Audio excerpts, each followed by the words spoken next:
Welcome back, America. Mary Katharine Ham is host of Getting Hammered podcast. Vic Mattis joins her there as well. Mary Katharine, I have been running down with Matt Continenti in my monologue.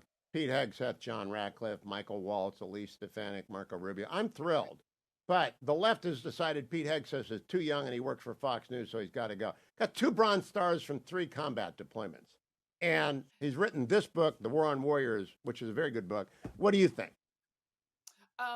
First of all, it's exciting because I didn't think I would be friends and peers with a Secretary of Defense.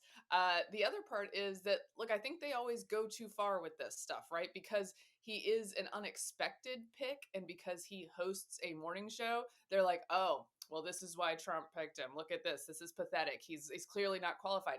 We've created a generation of warriors who have been in combat for extended periods of time, who know quite a bit about what this looks like, he's been in activism for vets since 2006. He went to Princeton and Harvard.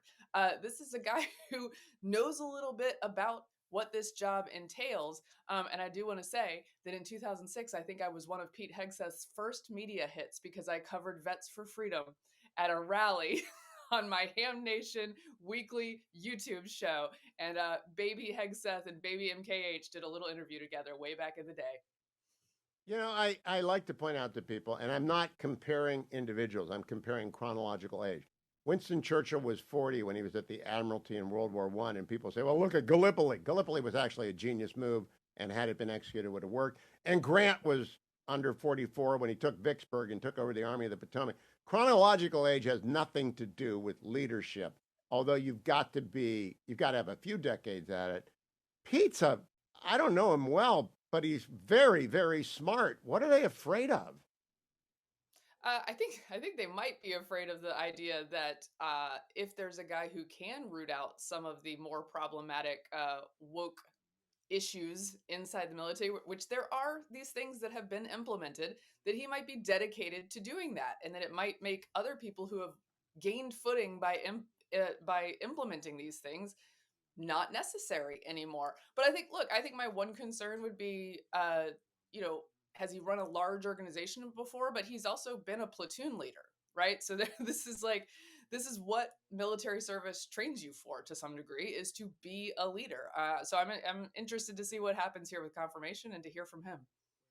Yeah, and he needs to pick an undersecretary, he needs a DepSec, and he needs for inside work, and he needs to serve as secretaries and a bunch of, I mean, there are a lot of people to help him run that.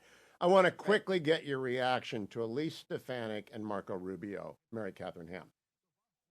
Again, if you had told me 10 years ago that there would be an administration coming in with Marco Rubio at state and Elise Stefanik going to UN, I'd be like, is Guy Benson the president?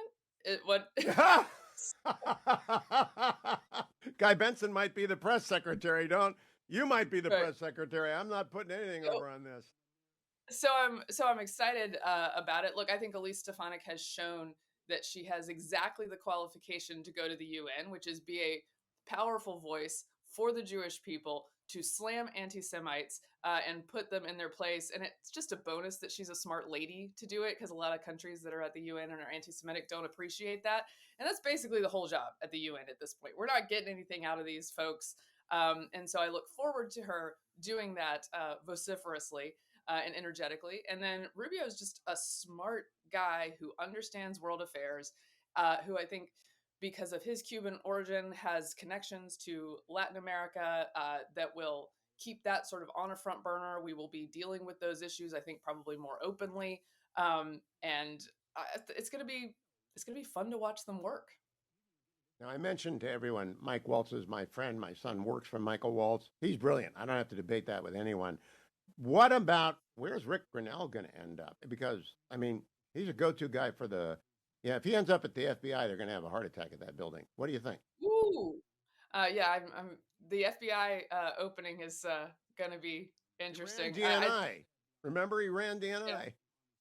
That's right. That's right. No, I'm excited to see where Rick ends up. I think certainly he'll end up somewhere interesting, and he will not be afraid to do battle wherever he ends up.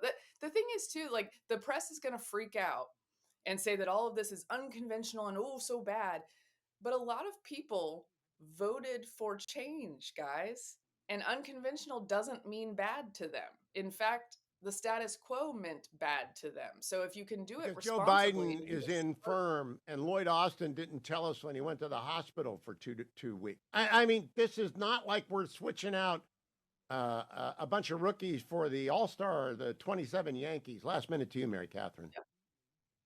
Yeah, no, I think you're right. The Austin thing in particular, it's real nerve to say that Pete Hegseth is unqualified after Austin has like caused real problems just being MIA for parts of his job. And the current president is MIA doing battle with the sand in Delaware, trying to walk down the beach. So I just think normal people, as usual, who are not the press, look at these changes and go, well, I can't keep track of this cast of characters, but it all looks like it's proceeding fine. That is one thing I will say for this transition.